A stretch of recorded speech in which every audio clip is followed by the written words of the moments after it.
The space station floated in the darkness like a giant metal flower. Its name was Korath, and it was the most important place in the galaxy. Every 10 years, all the great species came here to make deals, sign treaties, and show their power. Ships of every shape and size filled the docking bays. Some looked like silver needles. Others looked like floating mountains. And one small ship, gray and simple, carried the human delegation. Captain Park Do-hyun stood at the window of his cabin and watched the station grow larger. He was 34 years old, with tired eyes and hands that had seen too much work. Behind him, his crew prepared for docking. They were nervous. Everyone was nervous. Humanity had only discovered faster-than-light travel 15 years ago. In the eyes of the galaxy, they were babies, newcomers, insects trying to sit at a table built for giants. "Captain," said Lieutenant Kim Sora, his second in command. She was young, sharp, and did not smile often. "The station authorities have sent the welcome protocol. We are expected in the Grand Hall in 3 hours. And the choosing ceremony?" Immediately after. Do-hyun nodded slowly. He had read about the choosing ceremony many times. It was an ancient tradition. Every new species that joined galactic society was given a companion from the bonded caste. These companions were guides, translators, and symbols. The more impressive you're bonded, the more respect you earned. The ceremony was also a test. The galaxy wanted to see what kind of species humanity was. Would they choose power? Beauty? Intelligence? Their choice would tell everyone what humans valued most. The docking was smooth. The airlock hissed open, and Do-hyun led his small team into Station Korath. The first thing he noticed was the smell. It was not bad, but it was strange. 1,000 different atmospheres mixed together, filtered and processed into something breathable for most species. The second thing he noticed was the size. The corridors were built for creatures much larger than humans. He felt like a child walking through a house made for adults. Aliens passed them without a second look.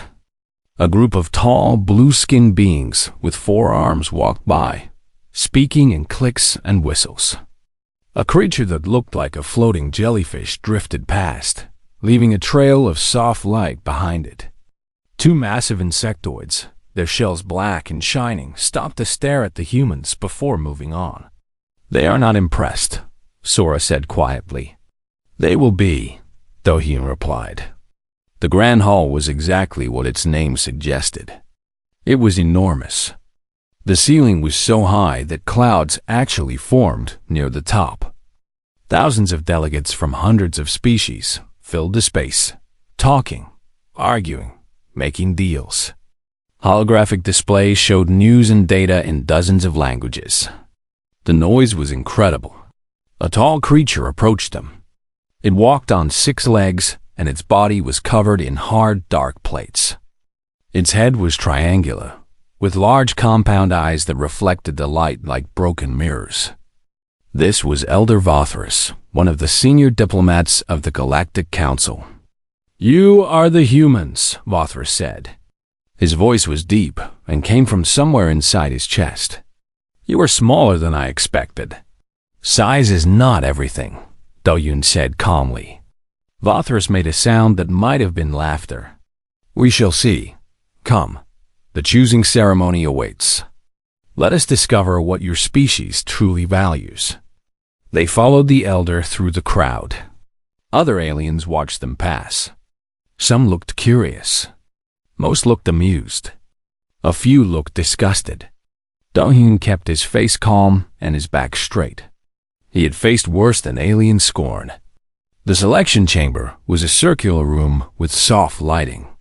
Around the edges stood the bonded, each one displayed like a piece of art in a museum. Do-hyun counted at least 40 of them. Some were warriors. He could see it in their scars, their muscles, their eyes that had seen death and dealt it. One was a massive reptilian creature with scales like armor and claws that could tear through metal. Another was a sleek four-armed fighter whose body seemed built entirely for speed and violence. Some were telepaths. They stood with their eyes closed, and Do-hyun could feel something pressing gently against his thoughts. A female with silver skin and no hair smiled at him, and he knew she had read his surface emotions. Some were geniuses. Their foreheads glowed with neural implants, and their eyes moved constantly, processing information faster than any computer. All of them were impressive. All of them were meant to be chosen. Lothar spread his arms wide. Choose any of them, human. The words echoed in the chamber. Do-hyun felt the weight of them. This was the moment. This choice would define humanity in the eyes of the galaxy. He began to walk, slowly, looking at each bonded carefully. The warrior reptile stared at him with hungry eyes. The telepath smiled her knowing smile. The genius calculated his every step. But Do-hyun was not looking at them. He was looking past them, into the corners, into the shadows. And there, in the far corner of the room, sitting alone on a simple metal bench, he found her. She was small. Her skin was gray, like stone after rain. Her eyes were pale violet, and they were fixed on the floor. She wore simple clothes, nothing fancy, nothing meant to impress. Her hands were folded in her lap, and she sat perfectly still. Her name tag said, Yuna, species, Kalari. Do-hyun had read about the Kalari. They were considered one of the least remarkable species in the galaxy. Not strong, not fast, not telepathic. They were quiet, peaceful, and easily overlooked. Most other species forgot they existed. This one had been passed over 312 times. The number was written on a small screen near her bench, like a badge of shame. Do-hyun walked past the warriors, past the telepaths, past the geniuses. Every step took him further from what the galaxy expected. Every step brought him closer to the quiet corner. He stopped in front of Yuna. She did not look up. "Hello," he said. Her violet eyes rose slowly. There was no hope in them, only confusion. "I am not a good choice," she said. Her voice was soft, like wind through grass. "I have no skills that would benefit you. I cannot fight. I cannot read minds. I cannot calculate battle strategies. You should choose someone else." Do-hyun smiled. It was a small smile, but it was real. "What is your name?" "Yuna. Yuna," he repeated. "I choose you." The chamber went silent. Then came the laughter. It started with Vothris, his mandibles clicking in amusement. It spread through the other observers. Even some of the bonded smiled or shook their heads. "The human chooses the Kalari," Vothris said, and there was mockery in every word. How fitting. The weakest species chooses the most forgettable companion. Perhaps they deserve each other. More laughter. More scorn. But Do-hyun did not react. He simply extended his hand to Yuna. "Will you come with me?" She stared at his hand. In 312 ceremonies, no one had ever offered her their hand. No one had ever said her name like it mattered. "Why?" she whispered. "Because," Do-hyun said, "I was watching you. While everyone else was trying to be seen, you were watching everything. You noticed the delegates shifting uncomfortably. You noticed which bonded were performing and which were genuine. You noticed me before I noticed you." Her violet eyes widened. "I do not need a warrior," Do-hyun continued. "I do not need a telepath. I need someone who sees what others miss. I need someone who pays attention." Slowly, carefully, Yuna placed her hand in his. "Then I will try," she said. "That is all I ask." They walked out of the selection chamber together. The laughter followed them. The scorn followed them. But Do-hyun did not care, and for the first time in her long, lonely life, neither did Yuna. The galaxy had seen humanity make its choice. They thought it was a mistake. They were wrong. The human ship was called Horizon's Edge. It was not beautiful. It was not impressive. Compared to the elegant vessels of the elder species, it looked like a metal box with engines attached. But it was clean, it was functional, and for the first time in her life, Yuna had a room of her own. The room was small. There was a bed, a desk, a chair, and a window that looked out into space. The stars moved slowly past, each one a sun with planets she would never see. She sat on the bed and folded her hands in her lap, just as she had done in the selection chamber, just as she had done for most of her life. She did not understand why the human had chosen her. For 3 standard years, she had stood at chamber. She had watched species come and go. She had watched them choose the warriors, the telepaths, the geniuses. She had watched them look past her, through her, as if she did not exist. And she had accepted it. The Kelari were not meant for greatness. They were meant to be quiet, to serve, to be forgotten. But the human had seen her. A knock came at her door. Soft, polite. She had not expected politeness from humans. Everything she had read about them said they were loud, aggressive, and unpredictable. "Come in," she said. The door opened, and Captain Park Do-hyun stepped inside. He was still wearing his formal uniform, but he had loosened the collar. He looked tired, but his eyes were kind. "Are you comfortable?" he asked. "Yes, this room is more than I deserve. It is exactly what you deserve." He leaned against the doorframe. "May I ask you something?" Yuna nodded. "In the selection chamber, you said you have no useful skills. Do you believe that?" She hesitated. The question seemed like a trap, but she could not find the trap within it. "I know what I am," she said finally. "I am Kelari. We are not warriors. We are not leaders. We watch. We listen. We remember. These are not skills that matter in the galaxy. Why not? Because watching does not win wars. Listening does not build empires. Remembering does not gain power." Do-hyun smiled. It was the same small smile he had given her before. "Come with me," he said. "I want to show you something." They walked through the ship together. The crew stopped to look at them. Some of the humans seemed curious about Yuna. Others seemed confused. A few seemed disappointed, as if they had expected their captain to choose something more impressive. Do-hyun led her to the observation deck. It was a large room at the top of the ship, with windows on 3 sides and the ceiling. The stars surrounded them, and the great station of Korath hung in the distance like a jewel against the black. "Tell me what you see," Do-hyun said. Yuna looked at the station. She looked at the ships moving around it. She looked at the patterns of light and motion. "I see the station," she said carefully. "I see ships. Many ships. What else?" She looked harder. This was what she did. This was what she had always done. Watching, noticing, seeing the things that others missed. "The Vreth ship," she said slowly. "The large one with the green markings. It has modified its engine output.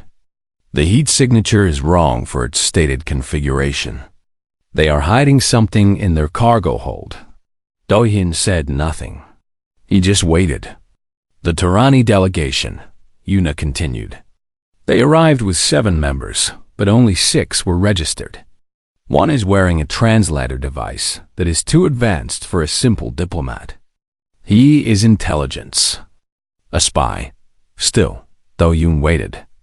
"Elder Vathras," she said, and now her voice grew more confident. "He carries a secondary breathing apparatus hidden under his shell plates.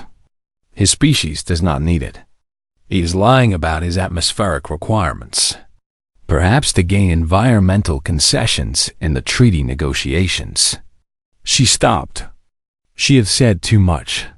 She had revealed too much of herself. The Kelari were not supposed to notice these things. They were not supposed to pay attention to the secrets of powerful species.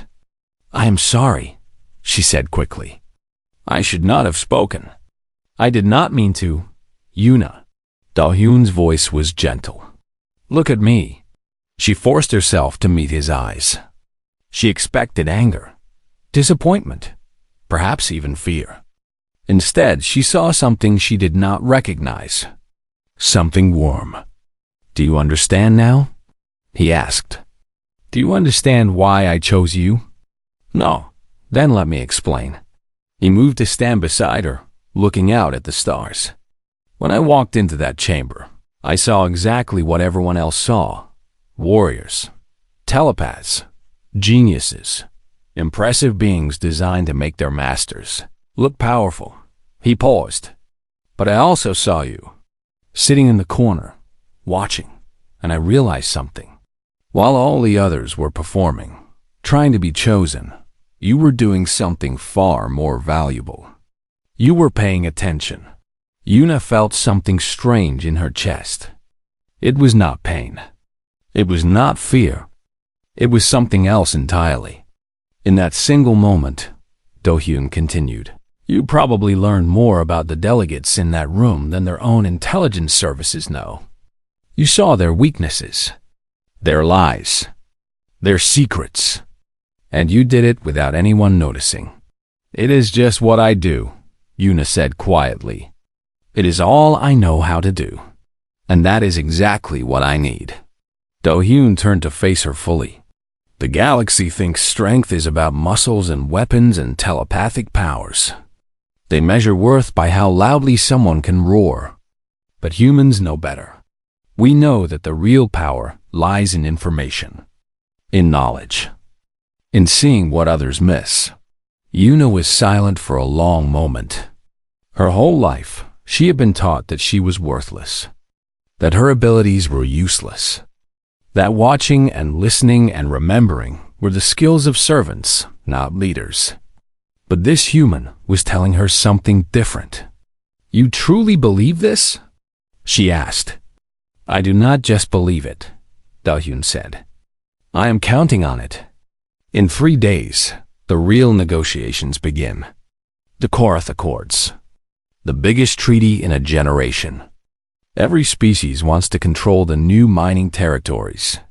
Every species is willing to lie, cheat, and manipulate to get what they want." He placed a hand on her shoulder. The touch was light, respectful. "I need you to watch them, Yuna. I need you to see what they are hiding. I need you to tell me who is lying and who is telling the truth." "Can you do that?" She thought about the question. She thought about all the years she had spent being invisible, all the ceremonies where she had been passed over, all the times she had been told she was nothing. And she thought about this strange human who had looked into a room full of impressive beings and chosen her. "I can try," she said. "That is all I ask." They stood together in silence, watching the stars. The station turned slowly in the distance.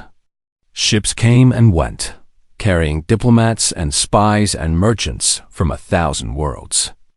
And Yuna realized something that changed everything she thought she knew. She had spent her whole life believing that she was invisible because she was worthless. But perhaps she had been wrong. Perhaps being invisible was not a weakness at all. Perhaps it was the greatest strength of all. "Captain," she said softly. "Yes?" "The Vreth ambassador. The one hiding things in his cargo hold. I think I know what he is hiding." Do-hyun looked at her with interest. "Tell me." And for the first time in her life, Yuna spoke not as a servant, but as an equal. She shared what she had seen, what she had noticed, what she had understood. And the human listened. When she finished, Do-hyun nodded slowly. "This changes everything," he said. "Is that good?" He smiled at her. A real smile, full and warm. "It is very good, Yuna. It is exactly what we needed." She felt that strange feeling in her chest again. This time, she recognized it. It was hope. The Korath Accords were the most important treaty in 50 years. Every major species knew this. Every minor species feared it. And everyone wanted to be on the winning side. The treaty was about mining rights. Deep in the unexplored regions of the galaxy, a massive asteroid belt had been discovered. It contained rare metals and crystals worth more than most planetary economies. Whoever controlled that belt would become incredibly powerful. The negotiations were held in the Grand Assembly Hall. Hundreds of delegates filled the massive chamber. Holographic displays showed maps of the asteroid belt, divided into sections like a pie waiting to be cut. Each species wanted the biggest to slice. Una stood in the shadows behind the human delegation. She had spent the past 3 days doing what she did best: watching, listening, remembering, and what she had learned had filled her with a cold, quiet anger. The treaty was a trap. Not for the powerful species, of course. The Vreth, the Tyranni, the great elder races would all profit enormously. But buried deep in the legal documents, hidden under layers of complex language, were clauses designed to destroy the smaller species. Humanity was one of those smaller species. If they signed the treaty as written, they would be locked into unfavorable terms for 100 years. They would pay enormous fees for the smallest mining rights. They would be forbidden from developing certain technologies. They would remain weak and dependent while the elder species grew stronger. And that was not the worst part. Una had discovered that the neutral mediators were not neutral at all. They had received bribes from the Vreth and the Tyranni. The entire negotiation was a performance. The outcome had been decided before it even began. She had brought her findings to Captain Do-Yoon the night before. He had read her report in silence. His face had shown no emotion, but his hands had trembled slightly as he turned the pages. "Are you certain?" he had asked. "Yes," she had replied. "I am certain." Now they stood in the Grand Assembly Hall, surrounded by species who considered humans nothing more than insects. Elder Vothras was speaking, his deep voice echoing through the chamber, explaining the wonderful benefits of the treaty.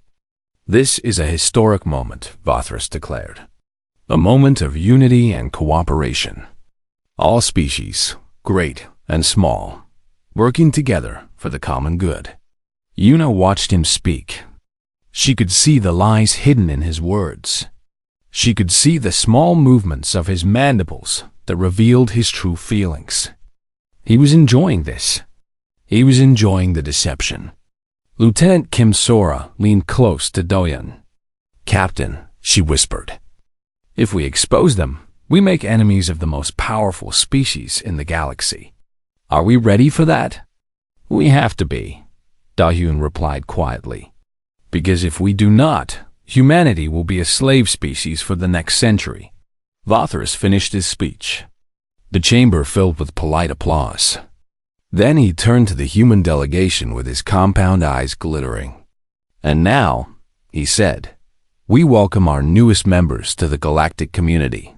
The humans have shown great wisdom by joining us today. We look forward to their signature on this historic accord."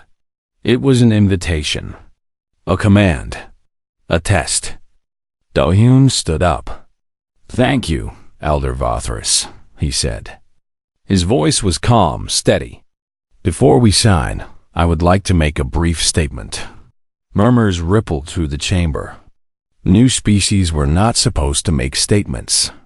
They were supposed to be grateful and quiet. Vothras's mandibles clicked in annoyance.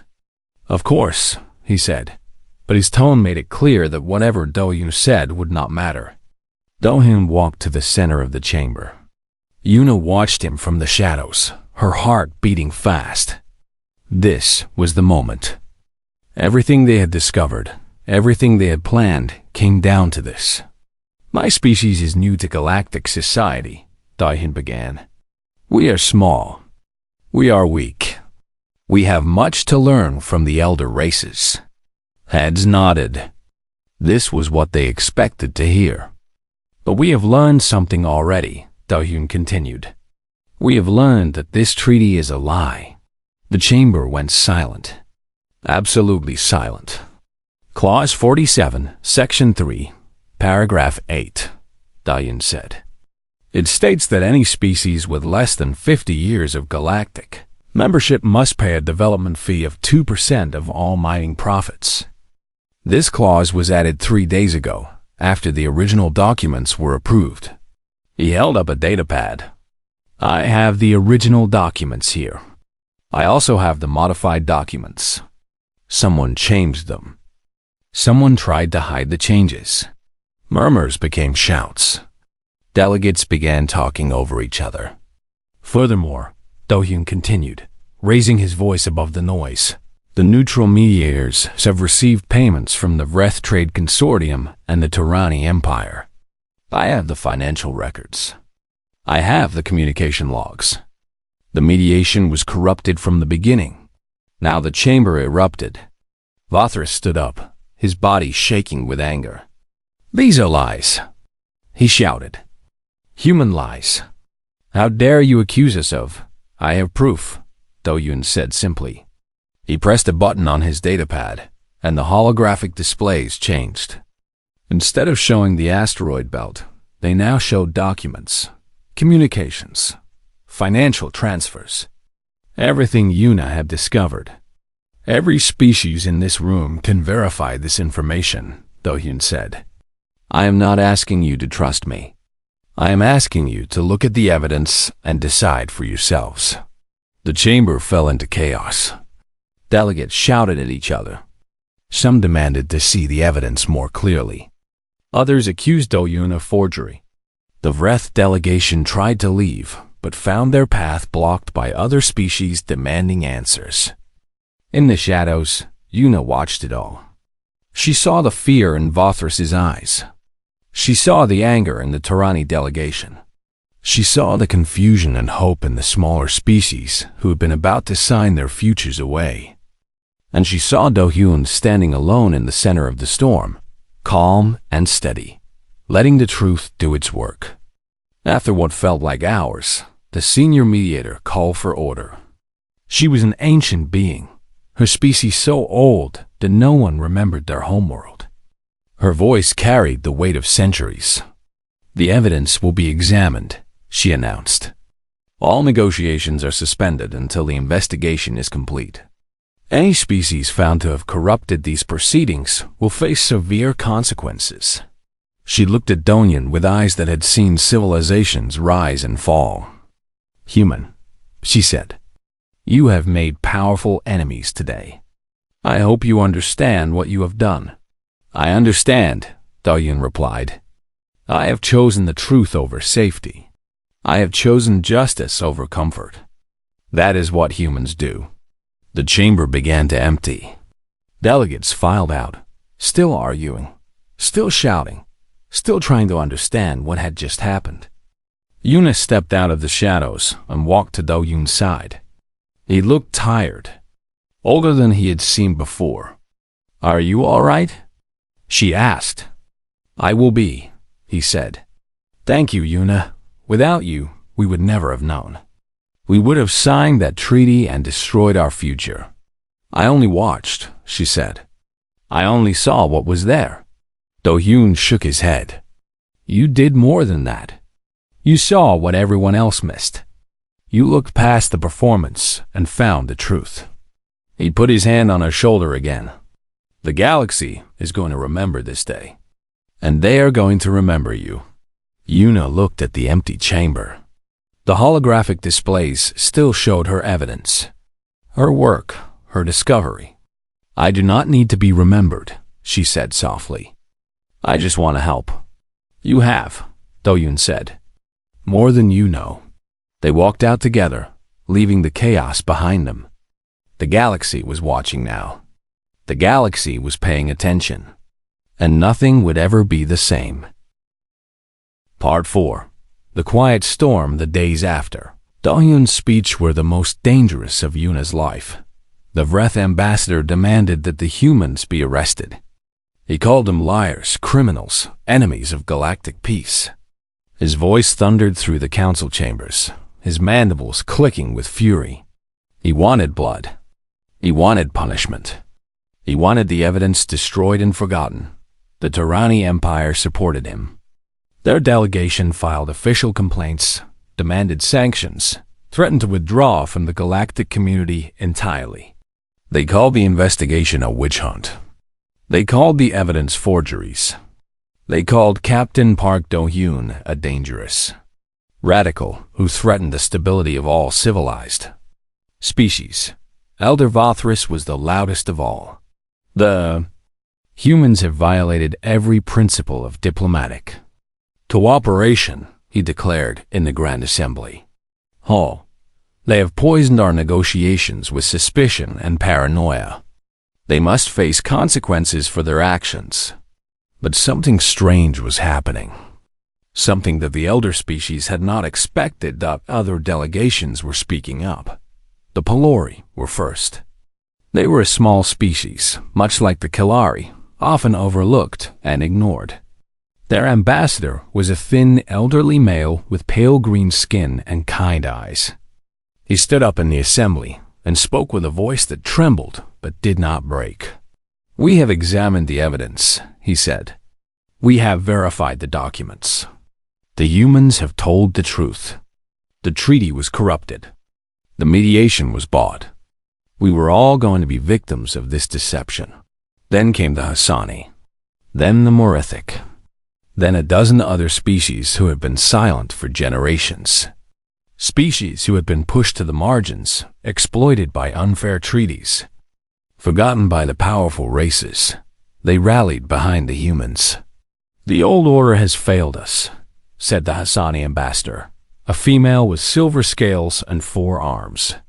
"For too long, we have accepted whatever terms we were given. For too long, we have been afraid to speak. The humans have shown us another way." The chamber became a battlefield of words.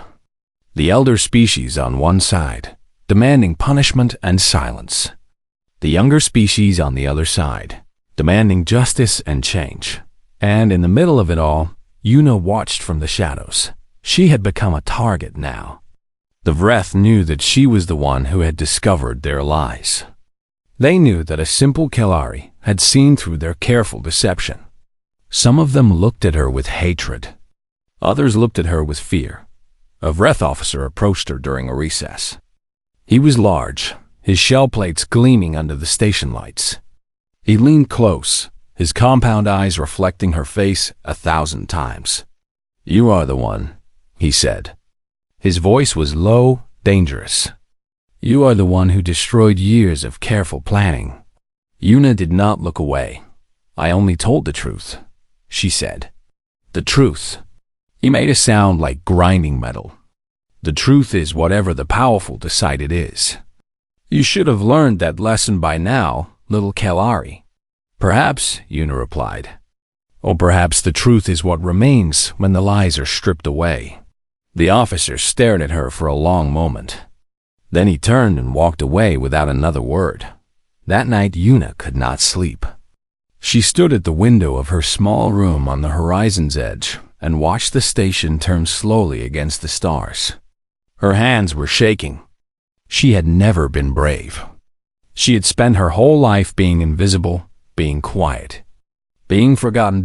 Now she was at the center of a galactic storm. A knock came at her door. Soft, familiar. "Come in," she said. Captain Do-hyun entered. He looked exhausted. Dark circles under his eyes. Lines on his face that had not been there a week ago. "You should be resting," Yuna said. "So should you." He sat down in the chair by her desk. "How are you holding up?" "I am scared," she admitted. It was easier to say than she had expected. "Good." She looked at him in surprise. "Good?" "Fear means you understand what is happening," Do-hyun said. "Fear means you are paying attention.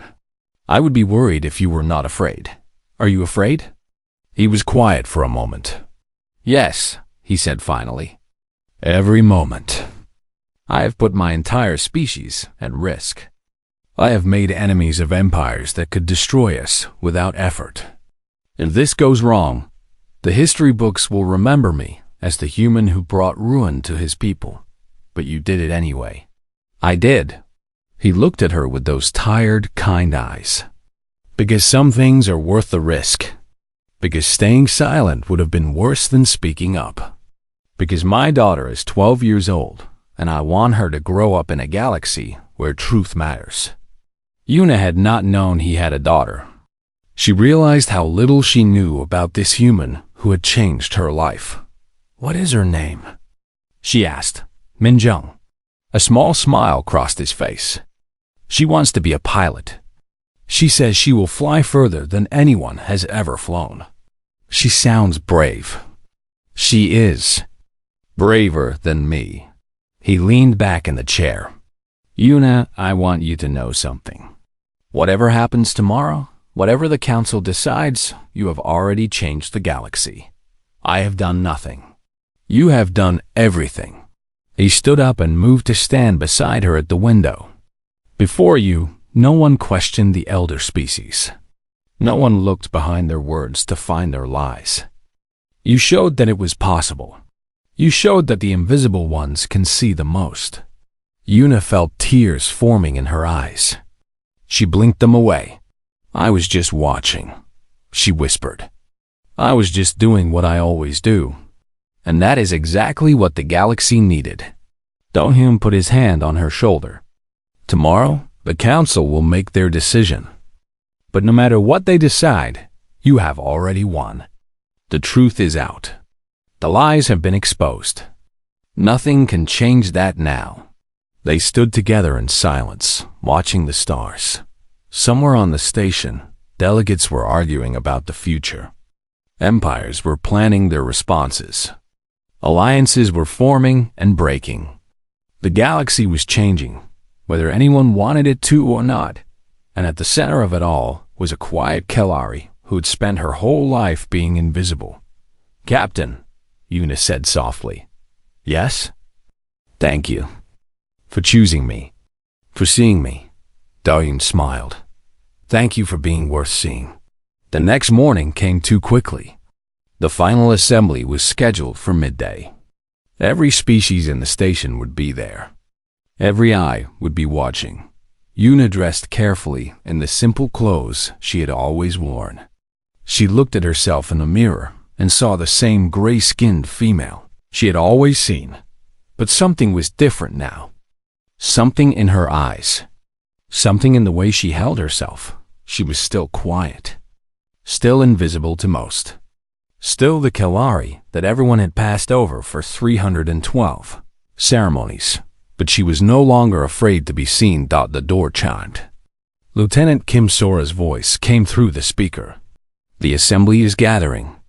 The captain requests your presence." Yuna took one last look at the stars outside her window. Then she turned and walked out to face whatever came next. The quiet storm had only just begun. Part 5. The Galaxy Notices 6. Months had passed since the summit of Korath. The galaxy had changed in ways that no one had predicted. The old treaties had been torn apart and rewritten. The corrupt mediators had been removed and replaced. The Vreth Trade Consortium had lost much of its power, and Elder Vothris had disappeared into quiet retirement on a distant colony world.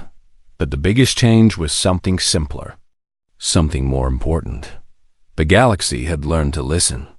Yuna stood on the bridge of the horizon's edge, watching a new space station take shape in the distance. It was called New Dawn, and it was being built by a coalition of the smaller species, the forgotten races, the ones who had been pushed aside for generations. Humans had designed it. Kellari had advised on its construction. Pelori engineers were building its engines. Azani artists were decorating its halls. For the first time in galactic history, the invisible ones were creating something of their own. "It is beautiful," Yuna said softly. Captain Park Do-hyun stood beside her, as he often did these days. "It is," he agreed. "And it would not exist without you." Yuna shook her head. It exists because many people were brave. Many people spoke up.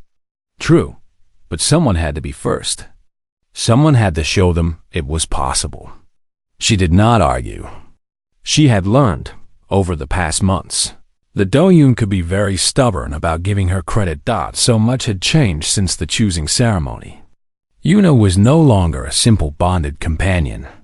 She had been appointed as Earth's first official galactic liaison, a position created specifically for her. She traveled between species, building connections, sharing information, helping the quiet ones find their voices. The Kelari had changed too. Her people, once considered the most unremarkable species in the galaxy, were now recognized as a protected advisory species. Their gifts of observation and analysis were finally being valued. Young Kelari were being recruited by diplomatic missions across the galaxy. Yuna had even returned to her homeworld, a small gray planet in a forgotten corner of the galaxy. She had walked through the streets where she had grown up, past the simple homes and quiet gardens. Her people had gathered to see her, these quiet, gentle beings who had always believed they were worthless. She had told them the truth. "We are not worthless," she had said, standing before them in a simple plaza. "We have never been worthless. We see what others miss. We hear what others ignore. We remember what others forget. The galaxy needs us. It always has." Some of them had cried. Some of them had not believed her. But all of them had listened. That was enough. That was a beginning. Now she stood on the bridge of a human ship, watching a new station being built. And she thought about how far she had come from that corner in the selection chamber. "Do you ever regret it?" she asked Do-yoon. "Regret what?" "Choosing me. You could have had a warrior, a telepath, someone who could have protected you in battle." Do-yoon laughed. It was a warm sound, something she had grown to love over the past months. "Yuna, look at what we have accomplished. Look at what your observations have built. Do you really think a warrior could have done this?" "No," she admitted. "But still, it was a risk. Everything worth doing is a risk." He turned to face her. His hair was grayer now, his face more lined, but his eyes were still kind. "I chose you because I saw something special, something the galaxy had overlooked. I was right. You were lucky. Perhaps. But I prefer to think I was wise." A communication signal chimed. Lieutenant Kim Sora's voice came through the bridge speakers. "Captain, we are receiving a transmission from the Galactic Council. They are requesting Liaison Yuna's presence at the annual assembly." Yuna felt a flutter in her chest. The annual assembly was the most important gathering in the galaxy. Only the most respected diplomats were invited to speak. "They want me?" she asked. "They want you," Sora confirmed. "The Council wishes you to address the assembly on the topic of cooperative diplomacy." Do-yoon smiled at her. "It seems the galaxy has noticed you after all." Yuna looked out the window at the stars. Somewhere out there, billions of beings were going about their lives. Some were powerful. Some were weak. Some were loud. Some were quiet. And all of them, she realized, were watching. The annual assembly was held on a world called Central, a planet that had been set aside for galactic governance thousands of years ago. Its surface was covered with beautiful gardens and elegant buildings, designed to make every species feel welcome. Yuna walked through halls that had never seen a Kelari before. She passed diplomats and ambassadors, warriors and scholars, beings of every shape and color imaginable. Many of them recognized her. Some nodded in respect. Others whispered to each other as she passed. She was no longer invisible. The great chamber was the largest room she had ever seen. It made the Grand Assembly Hall on Korath look small. Thousands of seats rose in circles around the central stage, and every seat was filled. When her name was called, Yuna walked to the center of that stage. Her footsteps echoed in the sudden silence. Every eye in the chamber was on her dot. She thought about running. She thought about hiding. She thought about all the years she had spent in corners, hoping no one would notice her. Then she thought about Do-yoon, about his daughter Min-jung, who wanted to fly further than anyone had ever flown, about all the quiet ones who had never been given a chance to speak. She opened her mouth, and she spoke. "I was passed over 312 times," she began. Her voice was soft, but in the silence of the chamber, everyone could hear. 312 species looked at me and saw nothing worth choosing. I believed them. I believed I was worthless. She paused. Let the words settle. But one human saw something different. One human looked past the warriors and the telepaths and the geniuses, and he saw me. Not because I was impressive. Not because I was powerful. But because I was watching. Because I was paying attention. Because I saw what others missed. She looked around the chamber. Thousands of faces looked back at her. The galaxy has always valued the loud over the quiet, the strong over the gentle, the impressive over the invisible. But I am here to tell you that this is wrong. The quiet ones see things that the loud ones miss. The gentle ones understand things that the strong ones ignore. The invisible ones notice things that the impressive ones overlook. Her voice grew stronger. We need each other. All of us. The warriors and the watchers. The leaders and the listeners. The ones who speak and the ones who remember. No species is worthless. No being is too small to matter. She took a deep breath. A human taught me this. He looked at a room full of power and chose perception instead. He looked at a galaxy built on strength and valued kindness instead. He showed me that being seen is not about being loud. It is about being true. She bowed her head. I am Yuna of the Kalari. I am quiet. I am easily overlooked. But I am here. And the galaxy has noticed. The silence stretched for a long moment. Then someone began to clap. A single pair of hands somewhere in the vast chamber. Then another. Then 100. Then 1,000. The applause rose like a wave, filling the great chamber, shaking the walls. Species who had never agreed on anything stood together and clapped for a small, gray-skinned female who had once believed she was nothing. In the crowd, Captain Park Do-yoon watched with tears in his eyes. Beside him, a young girl with her father's kind eyes watched the stage with wonder. Is that really her father? Min-jung asked. The one you chose? Yes, Do-yoon said. That is her. She is amazing. She always was. The galaxy just had to learn to see it. Far away, in the records of the Galactic Archive, a new entry was being written. It read, on this day, a Kalari named Yuna addressed the assembled species of the galaxy. She spoke of strength and quietness. She spoke of value in those who are overlooked. She reminded us all that the smallest voices often carry the greatest truths. Let it be remembered. Let it never be forgotten. The galaxy had noticed, and nothing would ever be the same.